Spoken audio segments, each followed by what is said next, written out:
Good morning, good morning. Again, time has passed, and today is Saturday, April 13th, 2019. And we're still reading from this very fun book.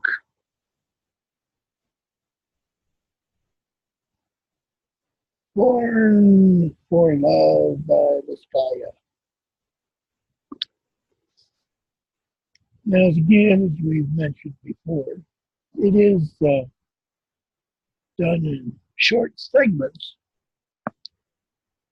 which I read through and usually take a moment in retrospect of what we read uh, for discussion or just for contemplation. Now, today we are going to be starting in the next segment. They're not really called chapters, they're called segments. The next segment is Life Lived for Tomorrow will always be just a day away from being realized. And so that's what we'll do. We'll start in this next segment. And I'll go ahead and start by reading the first one, which is called Getting Along. If a valued truism is overused, it can easily be dismissed as a trite platitude. So it is with sound counsel. Do unto others as you would have them do unto you. If we have become jaded by such advice, we might call it simple consideration, selflessness, or empathy or love. No matter how the idea is stated, it is still the basis of all positive interactive behavior. When we treat others as we would like to be treated, we are at least creating a basis for living together in peace. From that very solid beginning, we can agree to cooperate, adapt, compromise, and share. We become willing to relinquish our petty needs to a greater good and put aside intimate gratification for long-term goals. We question why there is so much dissension, deceit, and fear in the world, yet we fail to examine our own behavior for part of the answer. If the dominant theme of our lives has been what's in it for me, we might begin to ask a more essential question. What am I able to do for others? If we can only keep in mind that every person we meet is fighting his or her own battle for love and survival and deserves whatever kindness we have to give, we will be doing our part, regardless of how small, toward elevating some of the world's distress. There is a quote at the bottom by Immanuel Kant, which says, two things fill my mind with every new and increasing wonder and awe. The starry heavens above me and the mortal law within me.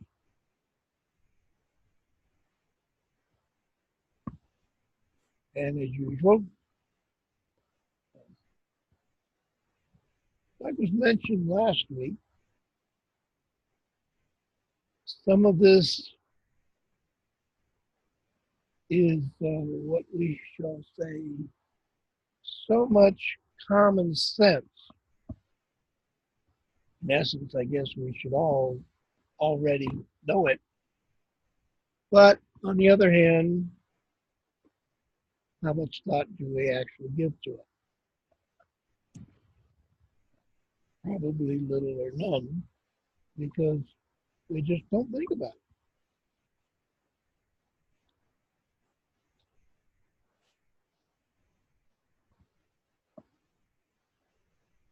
And as usual, we'll leave a moment of contemplation. Whoever is listening,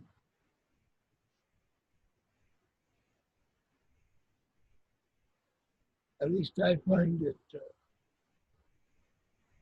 somewhat helpful to just take a moment and contemplate that which has been read, even if it is common sense, even if we should know it, even if we probably do know it.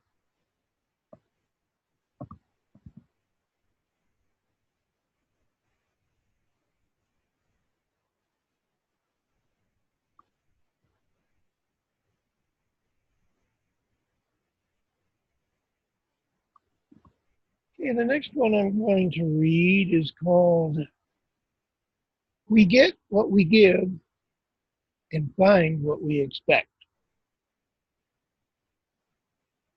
It is unfortunate, but nonetheless true, that we live in a world of too many cynics and skeptics. They are a vigilant group, only too eager to expose the infidelity and dishonesty they are certain is common to all. They are convinced that acts of kindness and love are mostly a result of interior motives. Many of us, unfortunately, have fallen prey to developing a hard outer shell. If someone offers us a rose and immediately follows up with a plea for a donation, we naturally form a mindset against such future occurrences. From that time on, every flower offered is cause for suspicion. Lovers who have trusted and made themselves vulnerable in a relationship may suddenly find that they have been deceived. When they pick up the pieces and are again offered love, they are understandably skeptical. They have become healthy cynics, less open, less trusting, less vulnerable, and in short, less able to maintain healthy relationships in the future. It is far easier, it seems to me, to become a cynic than it is to work beyond disappointments and rise above wounds. We must be willing to trust again and expect better than we've received. True cynics who believe they have become experts at seeing through people have actually succumbed to a different kind of blindness. If we want love, it is better to look for the good in people, even if it means being somewhat of a cockeyed optimist. Alex Huxley quotes, "There isn't any formula or method. You learn to love by loving." Wow. I would say that most of us undoubtedly know some people that are just like that. And all I can say is that that's kind of sad. Only because I guess I would rather be an optimist than a pessimist. At least my window of opportunity is open, no matter how many times I might get stepped on.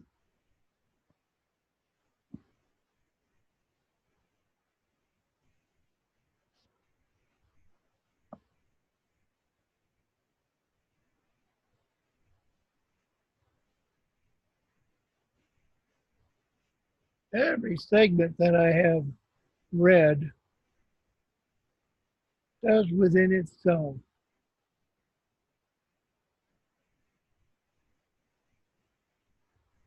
leave a lot for one to think about.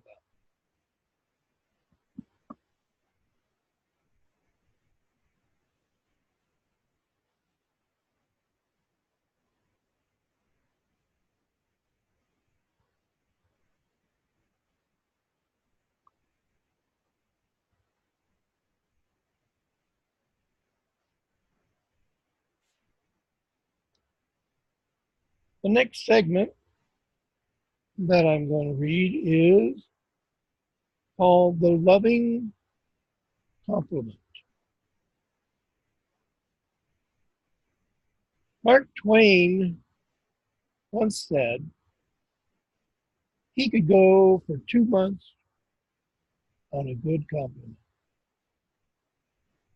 The most loving compliment I've ever heard of was given by Joseph Catate, former ambassador to Great Britain.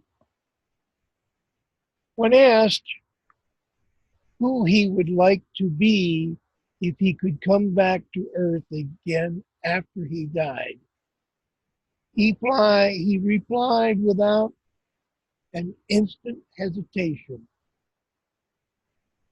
Mrs. Chocot's second husband. Nearly every one of us is starving to be appreciated, to be the recipient of that most supreme compliment, that we are loved. We need others to recognize our strengths or sometimes just to prop us up in the places where we tend to lean a little. And honest compliments are simple and cost nothing to give. But we must not underestimate their worth. Samuel Johnson quoted, "The applause of a single human being is of great consequences."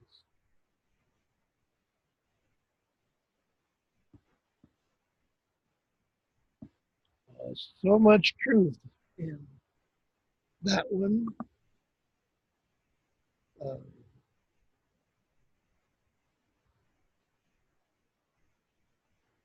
Sometimes when you give a person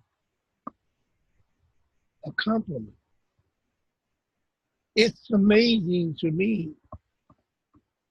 just how overwhelmed the individual can become simply because they may not have gotten a compliment for weeks or months or even possibly for years. To give someone a compliment, quite frankly, doesn't hurt at all. In fact, it just might make you yourself feel a little better.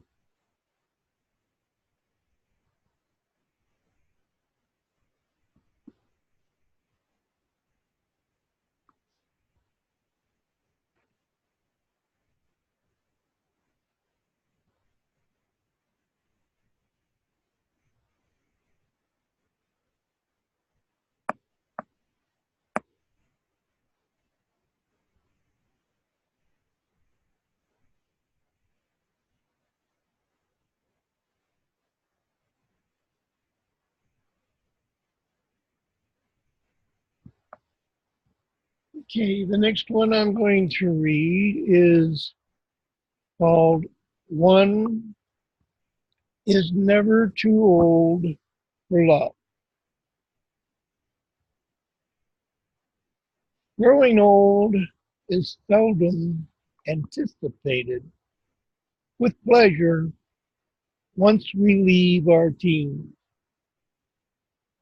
Perhaps our own attitudes about aging make us apprehensive.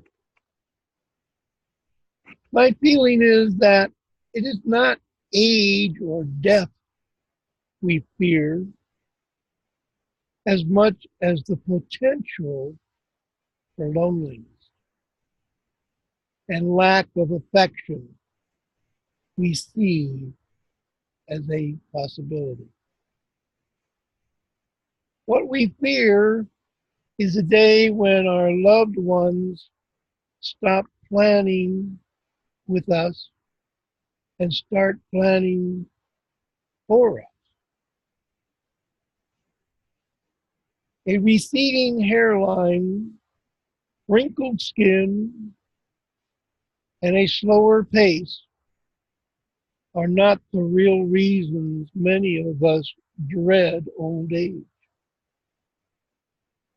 More accurately, it is the possibility of losing love. Old age doesn't have to be a cushion of stored memory, of love to be rested upon in the afterglow of a full life. We remain loving persons with the same needs as always, despite an outer shell that might suggest otherwise. We need to love and be loved until the day we die. Quote by Pablo Casals: as long as one can admire and love, then one is young forever.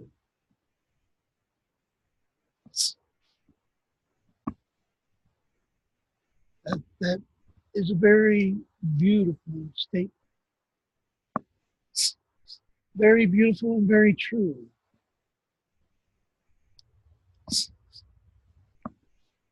If one has ever been in a nursing home and walked up and down the aisles and looked in the rooms of people that are there that are dying, not from disease, not from, shall we say, lack of attention, because they do get attention while they're there, but they're dying because of a lack of love.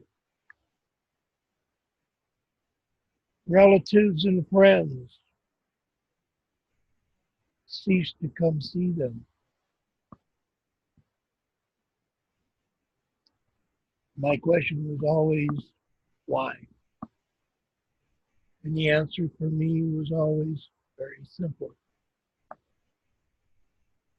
The reason people don't go see them is they represent a reflection of their own future and their own destiny. And that within itself creates a fear. I think it's sad for so many that can't seem to get over that kind of fear.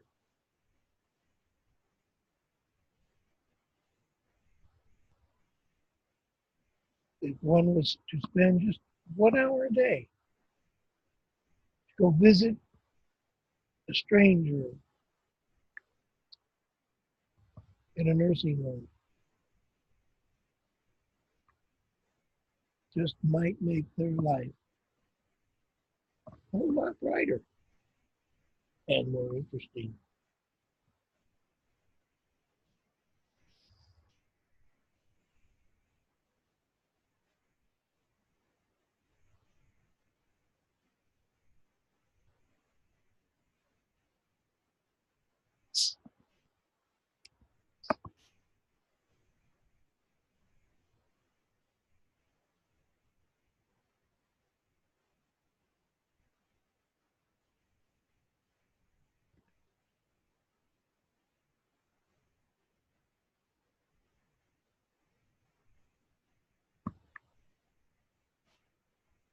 The next one I'm going to read is called The Paradox of Hurting Those We Love.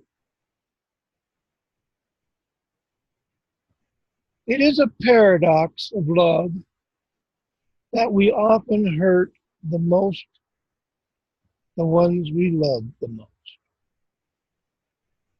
We are continually correcting their faults, questioning their decisions, challenging their assumptions. We sometimes even place higher standards upon them than we do upon ourselves. There's nothing wrong with wanting those we love to be their best, but we'll never accomplish this with a steady stream of negative criticism. A few years ago, we did a video analysis of a teacher as she interacted in her classroom. Upon studying the results, we found, much to her surprise, that though she cared deeply about her students, her demeanor toward them was almost entirely negative. Lists of thou shalt nots were everywhere. Red penciled papers were returned highlighting wrong responses, and her verbal comments most often were used to point out the children's shortcomings. Criticism is a complex, subtle art not to be taken or given lightly. It can be constructive, but it can also tear down. The next time we are tempted to say, the trouble with you is, we may want to reconsider and ask ourselves why we're doing it. Is there truly a positive reason for making this comment, or might it be better to remain silent? What will we have profited if we make our point but diminish a human being or lose a lover? Quoted by Ellen Wheeler Wilcox. Love lights more fires than hate extinguishes.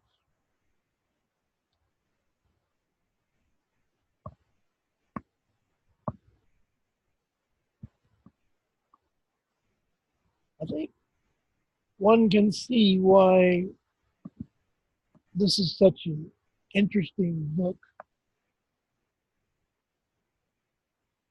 because you could actually set this by your bedside and just read one of these each day, and I believe it could profoundly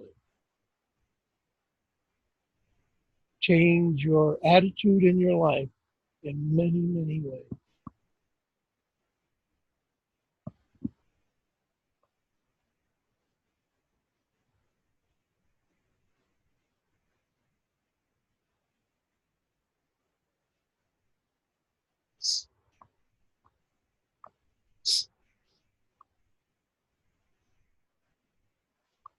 As you may notice, my sinus just keeps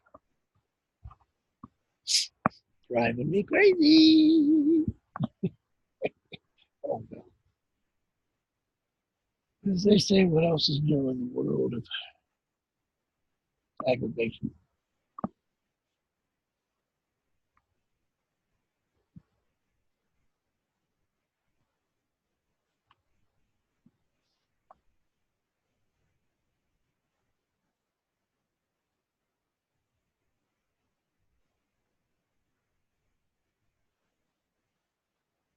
Okay, the next one that I'm going to read is called Love and Enthusiasm. Adults envy children. They seem so naturally curious and enthusiastic about everything.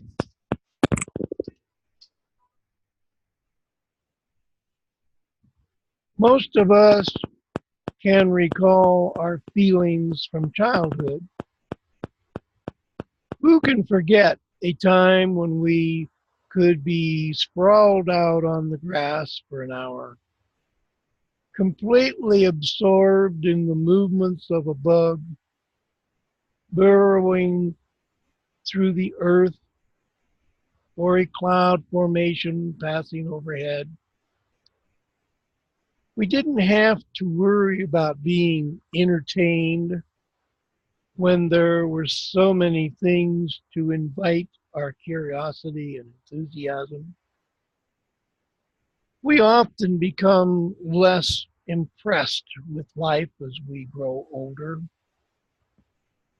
We seem to encounter more bored grown-ups yawning their way through life with seemingly nothing left to be excited about. I'm pleased to report that it is not necessary to revert to childhood to reignite our enthusiasm for life. All that is needed is to reclaim that small part of ourselves that finds joy in the commonplace and adventure in each moment. It may be buried under a thick crust of gloom, but it is still very much alive within all of us. How well I agree with that. The quote by author Rubinstein: I'm passionately involved in life. I love its change, its color, its movements. To be able to speak, to see, to hear, to walk, to have music and paintings. It is all a beautiful miracle.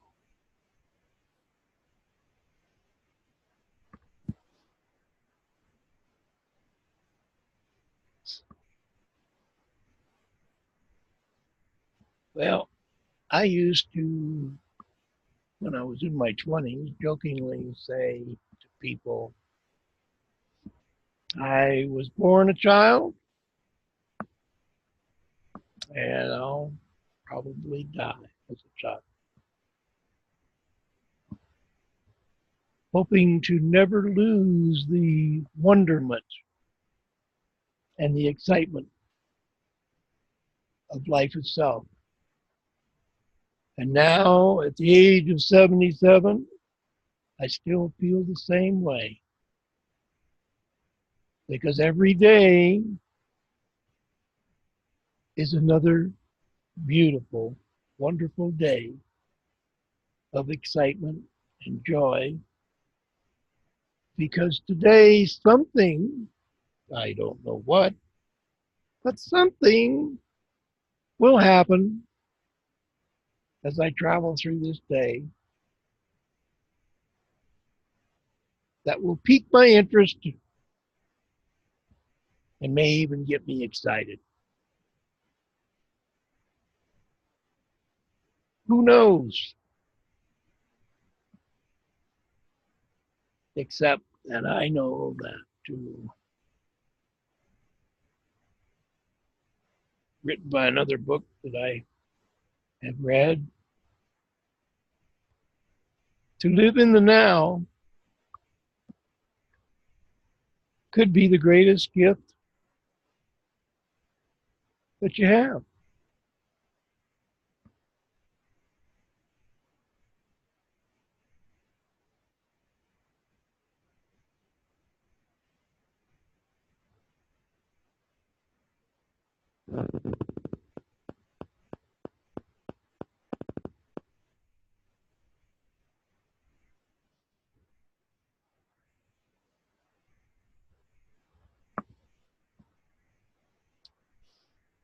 So that particular one completes that particular segment. So the next segment that we will be starting in a moment is knowledge comes by way of ignorance. So we ought to be encouraged by what we don't know. And I'm going to just say amen to that. Oh, excuse me.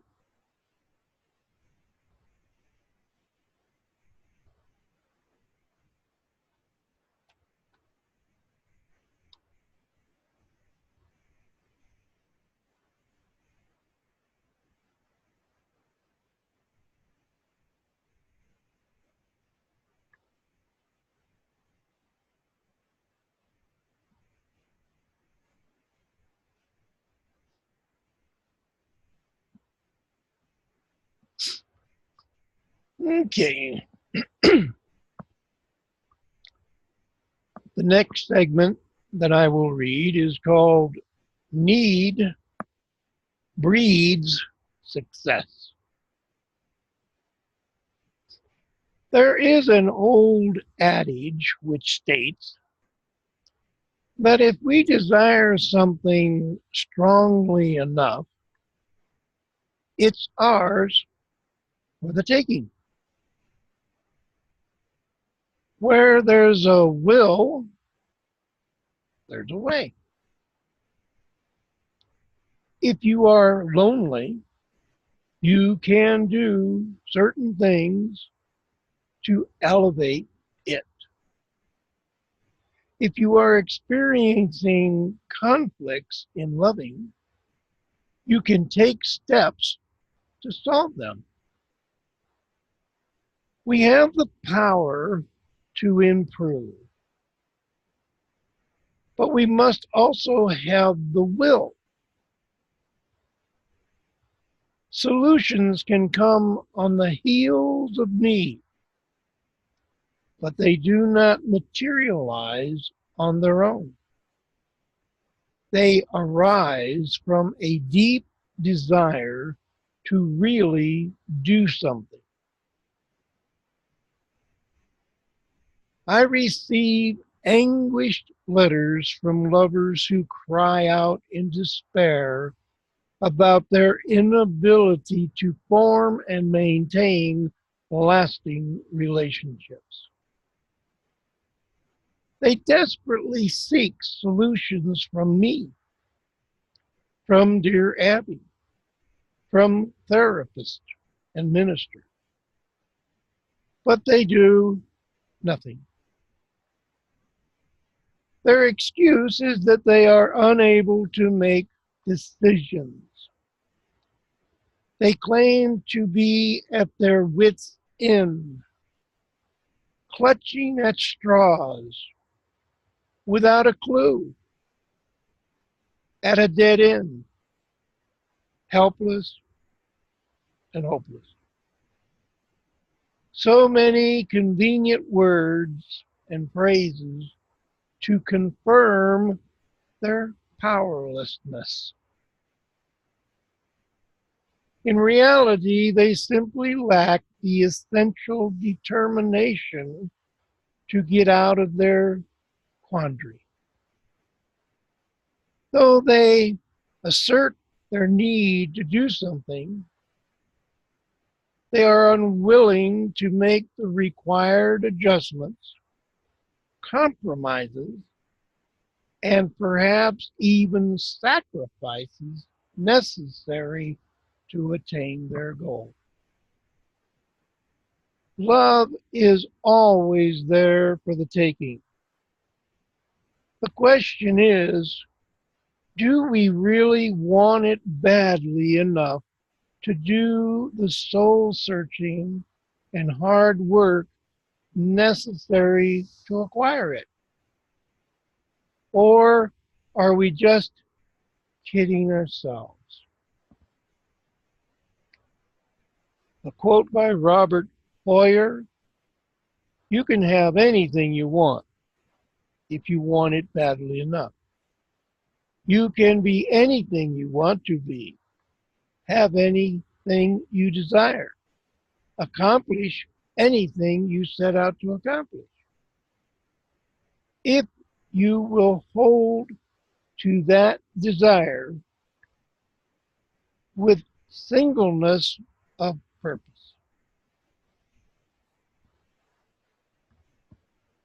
Ho, ho, ho.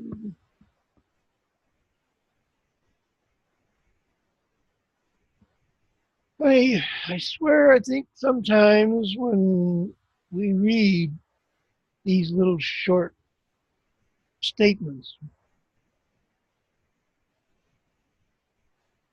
you could literally contemplate and think about it all day long. Because in a real sense, what is being said is truly, without a question, very profound.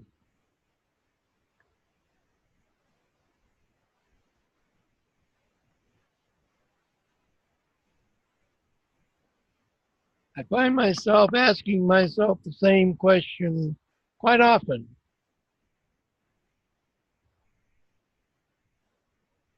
Am I really prepared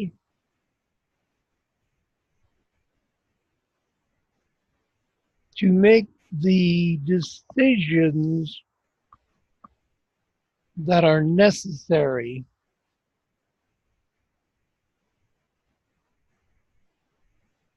in order for me to succeed?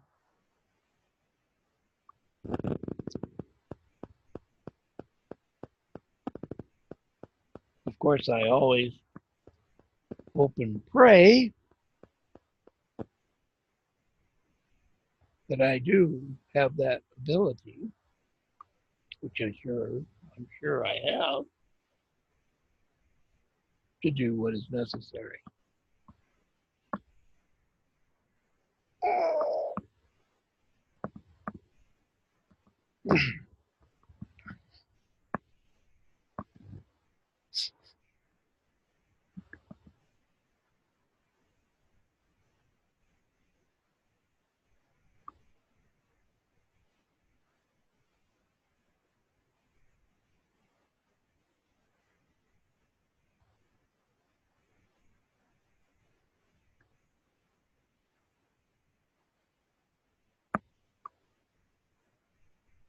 Okay. The next segment that I'm going to read is called The Put Down. There is little that is more destructive and demeaning than the casual put down. We have become so accustomed to dealing with them that we often fail to realize how devastating they can be in the long run. Love enhances, it does not degrade. Love builds self-esteem, it does not diminish it. It is surprising that there are so many who purport to love, yet continue to belittle others.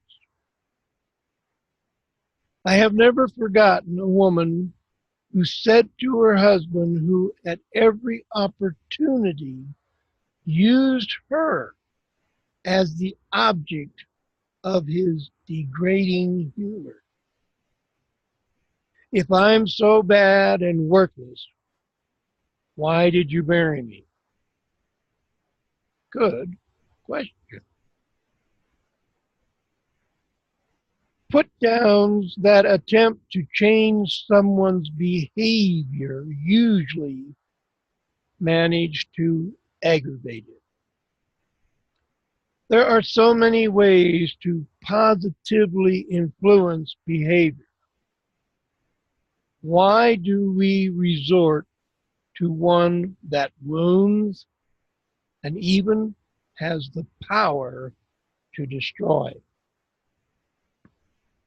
Quote by Howard W. Newton: "The thoughtless are rarely wordless."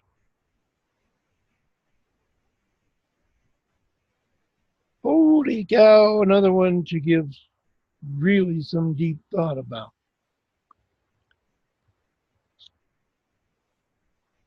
Because in daily life, being with different people, so often you can see this exact type of scenario playing out with different people and the way they're being treated. It's very, very sad.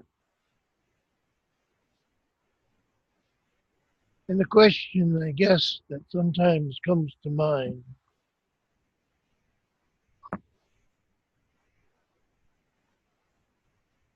is, should we say anything? Should we politely get involved? Yay or nay? The answer?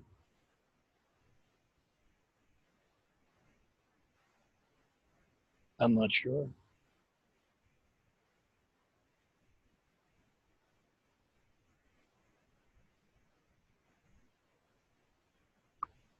Because sometimes it seems to me that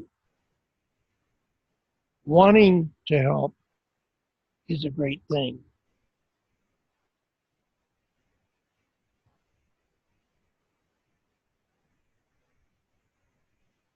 But giving help to one who doesn't want it,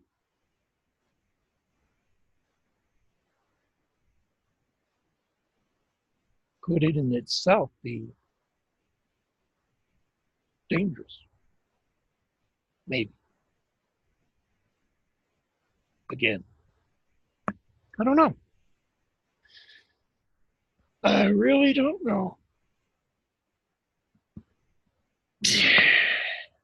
Something to, as we've said, to contemplate.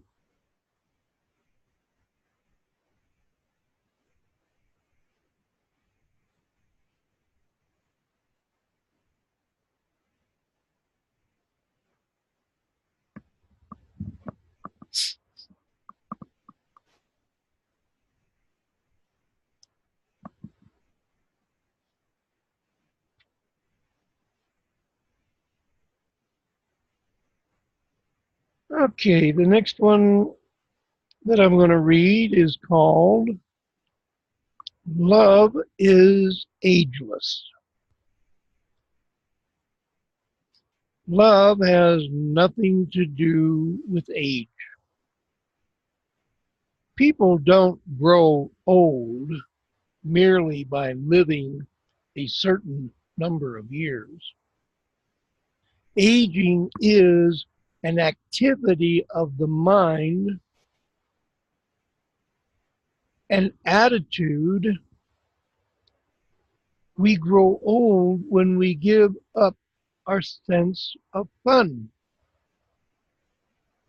We age when we relinquished our ideals, our dignity, our hope, our belief in miracles. Age comes when we cease revelating in the game of life. When we are no longer excited by the new and the challenged by the dream. As long as we celebrate the richness of the world, hear the laughter in the voice of love, and continue to believe in ourselves, age is incidental. Love is the long sought fountain of youth. As long as we have love, we remain young. Death becomes simply the final stage of development in life. It is well to remember that we are transient guests on planet Earth. Less than a century is not long to live, but it is long enough to learn that love is what it's all about.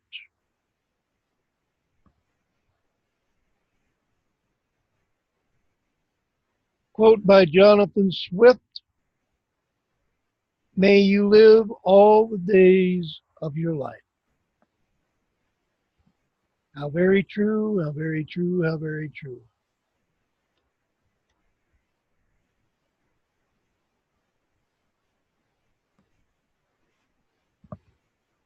May we live with the excitement at each and every day. I will say that one may have heard this before, but I do believe it 100%.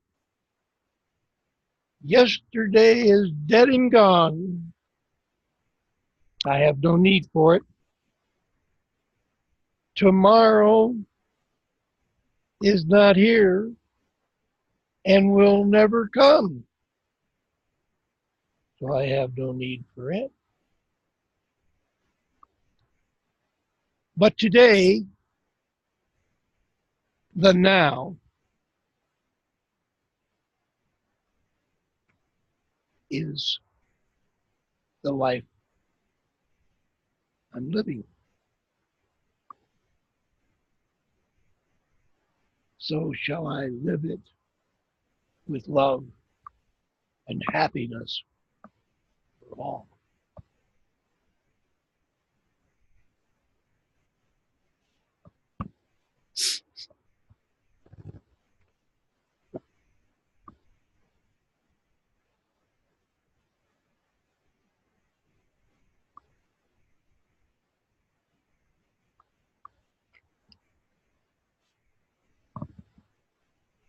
Excuse me.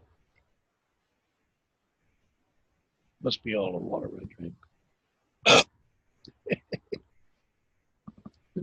Excuse me. The next one I'm going to read is called Necessary Anxiety. We have come to believe that anxiety is a state to be avoided at any cost. That it is a deterrent to a constructive and productive lifestyle. Excuse me. In reality, anxiety has a positive value. Within limits, in our own complex world, it cannot be avoided. But by manifesting itself as a state of uneasiness, apprehension, or concern, it can serve to prepare and alert us to possible problems prior to their occurrence. It is possible to think of any but the simplest of actions not preceded by some degree of healthy anxiety. Like physical pain, it acts as a warning system which precedes positive action. It is only when we allow anxiety to overpower our reason that problems arise. But when we see it as a normal human state, it can represent the first step from which all acts of psychic growth and survival build. Henry J. Kaiser quotes, "Problems are only opportunities to work close."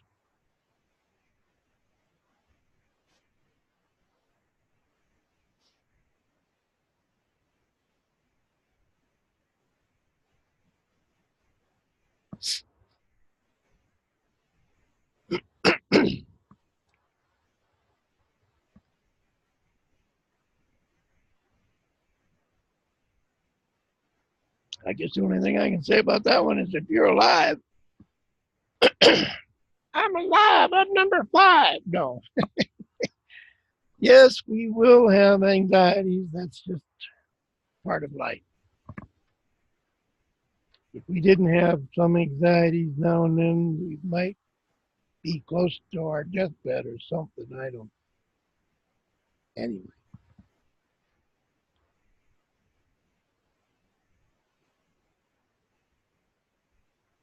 So without further ado, I see that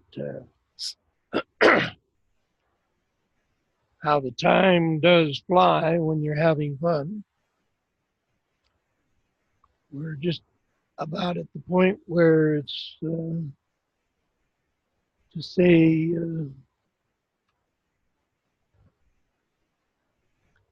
sayonara, as they say in Japan. We will come back to where we left off on another day. And so hope to see those who wish to join me. which will be Tuesday, this coming Tuesday, same time, same station. And we'll see you then. And for now, have a great, wonderful, wonderful day. And hope to see you on Tuesday. Bye bye. Have a great day.